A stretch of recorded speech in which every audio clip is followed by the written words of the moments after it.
Good afternoon. I'm talking about polygamy. I'm responding to a young man's idea about what polygamy is and why women don't like it. Oh, no. He started off by saying he's going to talk about polygamy and women are not going to like it at all. That a man can go behind a woman's back to have a second wife, and but the woman can't do the same. Allow me to explain something to you. Polygamy was set up not as a way of men behaving irresponsibly and doing as they like to other people's children and having children all over the place and mistreating women. If a man went behind, traditionally, if a man went behind his wife's back to have another wife without the first wife's knowledge. That's what going behind the back means, right? He'll be punished twice. The first wife's family will punish him. They could actually take their daughter away from him for disrespecting her and for behaving irresponsibly because it would show that he is not matured enough to hold a family together. Because the idea of having a second family is actually to enhance both your life and that of your wife. It's not about you having fun or enjoying, as many women as you can at all. And you do not just take a woman. You have to ask her parents' permission. And the whole idea of a bride price is not to say that you are paying for her. You're not paying for the woman.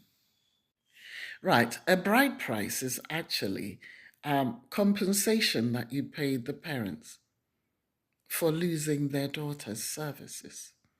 Because when she's with her parents, she looks after them. She helps her mother in cooking and in looking after the extended family. She probably is the legs that goes and carries her nieces and nephews to the home and helps her aunts to keep their cousins and others together. This is a service that she will bring to your home where she keeps your family and her family together.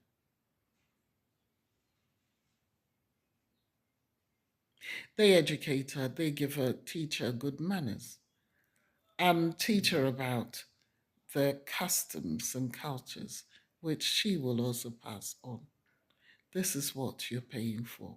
You're not paying for her value. You cannot pay for a human life. You cannot put a value on human life, and no amount of money that you pay will be enough for her. So get to understand what the dowry system is there for. You're not paying, you're not buying a woman. If you have a child with a woman without first being married to her or going into the family home to ask for permission or to say to the family that if you're looking for your daughter, if anything happens to her, she's with me, and for the family to agree, you get fined for impregnating a daughter or for doing that because you've dishonored her and you have dishonored her family. So go take that back to the original statement, which says that if you go behind a woman's back, your wife's back, to have another woman to marry, that you're in your rights. You're not in your rights. You don't mistreat the first woman or the second woman. That's not the way it works.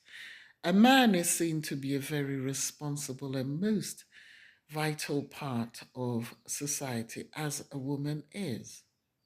It is not within our traditional system that anybody is superior or is born more superior or has more rights than the other.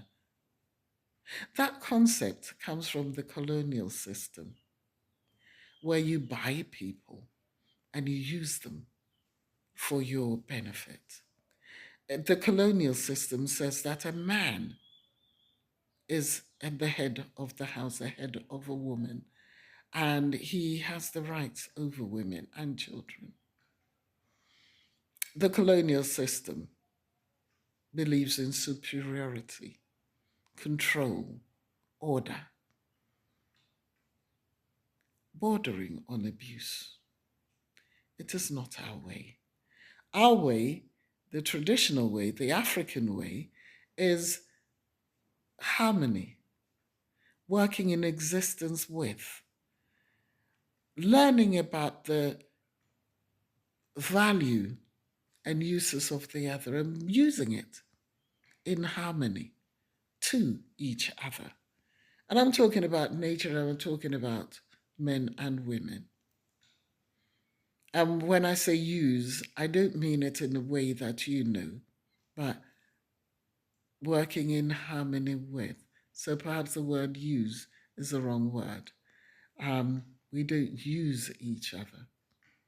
We complement each other. We value what each person brings. And a man can marry up to 99, 100, as many as he's able to afford. Let me explain. We've got the sort of polygamy where the man has such strong genes, really powerful genes, that every woman wants to marry him. And that happens. Um, he marries all of those women if it's his choice. And he reproduces his genes within the community. There's that. He obviously can't physically look after all of them. So there's a system in place where the women look after the children and look after him to sustain him. They bring him food, they wash his clothes, they keep him alive and well. Some men like that, and it happens like that for them. Another system is where a piece of land, a huge piece of land, might be given to a king, and women in the neighboring towns may be given to him to marry and have children with, and become part of the royal household. And so that there is no war about boundaries, about land, about disputes, or anything like that. There's also the polygamy where the man is just so hot that the wife might say, look, I think you need another wife to take on the responsibilities in the B room. Mhm. Perhaps a second or third or fourth wife, you beast you. So there's that one as well. And all of those are permissible and done tastefully. And when I say tastefully, it's with the consent and understanding of the wife, of the women, and it is their choice. And the man respects those choices. If a man chooses to marry a second wife and the wife says absolutely not, he can't. He really can't. Why not? Because it's not about him, it's about them. It's about them making a life together. It's about them forming a family. It's about them forming part of a community and keeping the community rules and um, societal function going. It's not about him. It's never been about him or her. It's about them. It's about harmony. So if ever part of your tradition starts to morph into the colonialist idea, know that that aspect of it is not yours.